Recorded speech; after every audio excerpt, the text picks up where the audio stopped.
everyone. My name is Jingwei Jia. I'm from China and I'm a first year China Studies concentrator here at SAIS. So today I'm going to introduce a book called Capitalism with Chinese Characteristics from a professor from Huang Yasheng. He's a professor from MIT Business School. So the reason why I chose this book is because first I did this. I read it for my senior capstone for economics when I was in college last year.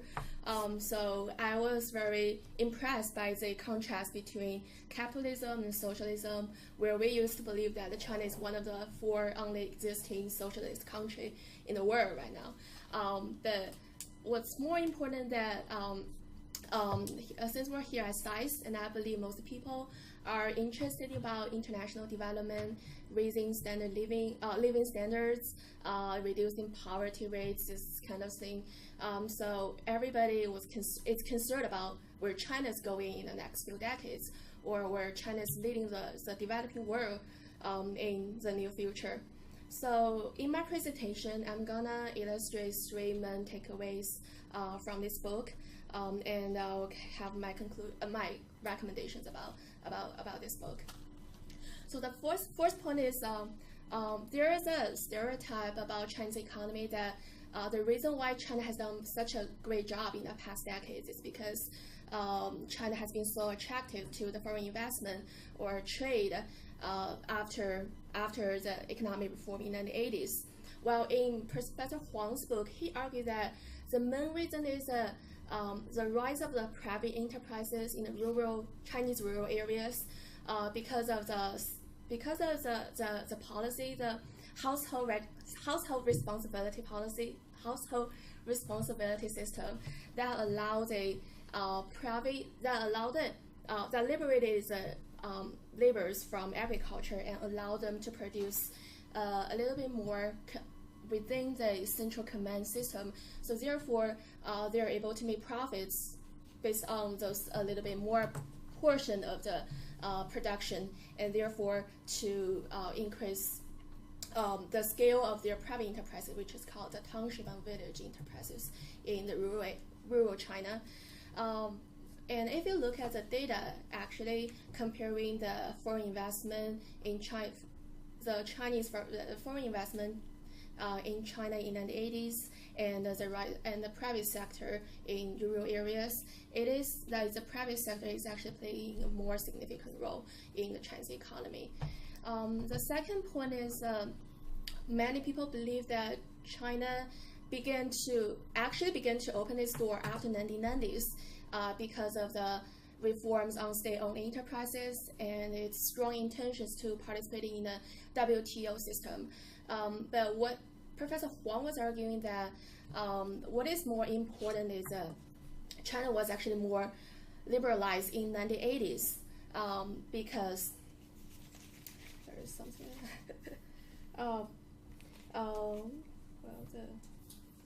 Because at first there was no one, when the market reform policy first came out, no one has any idea of how to conduct this reform.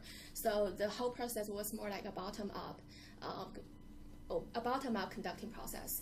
And there was a saying called filling the stone when crossing the river. It means you have no idea of doing this and you just do whatever you think is right. So there were much less government regulation in the 1980s, which allowed, like I said before, the rise of the private enterprises, the rise of private enterprises, and particularly because of the because of the demonstrations in the 1980s, the Western countries began to sanction China due to the violation of the human rights. So China also started to constrain itself on the connections with the Western countries. So it is fair to say that China was more liberalized at the beginning of this reform. And the third point is that Professor Huang was calling for the transformation from a state capitalism to an entrepreneurial capitalism.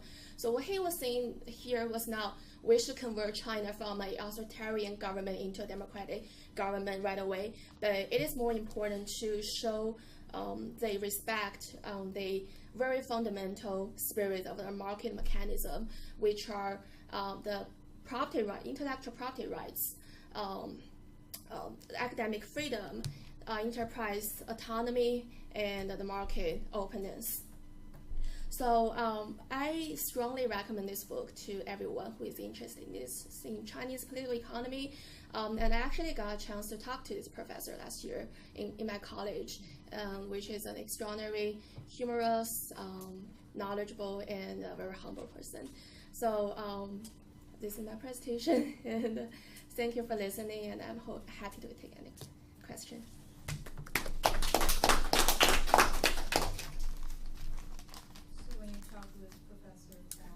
Did she mention anything about the current movement in China about academic freedom?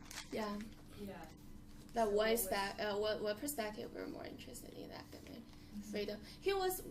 I went to his keynote speech at my college, and what he was mainly illustrating that, well, everybody knows there was no academic freedom in China, and the biggest harm of this constraint in this freedom is because is that you don't have the flexibility to decide what you really want to research on, and when most of the relatively developed countries are focusing on the development on technology, science, well, there's a more obvious trend in current China that the research, especially on social science, were focusing on studying the spirits of the president, Xi Jinping. This is really striking that we are putting so much efforts, spending a lot of money on just researching the so-called communism spirit. So, yeah. Sorry. Yeah, please. Can I make a little correction to what you were saying? Because I think there's still some academic freedom in China. For example, in my university, there are professors who study Cultural Revolution, Right. and actually his academic achievements are respected by the central government. But also, what he studied was in the past. So, and he's not studying what's currently happening with Xi Jinping, for example. So, Yeah, that's true. But what I said probably is too absolute. But the freedom thing is relative. It really depends on how you define whether it's free or not. If you compare China to the U.S., you definitely see that it's unfree. And what I was looking at is more general trend that most of the researchers or professors at the Chinese academic institutions, it's true that they don't have that much flexibility to finish what they want to do.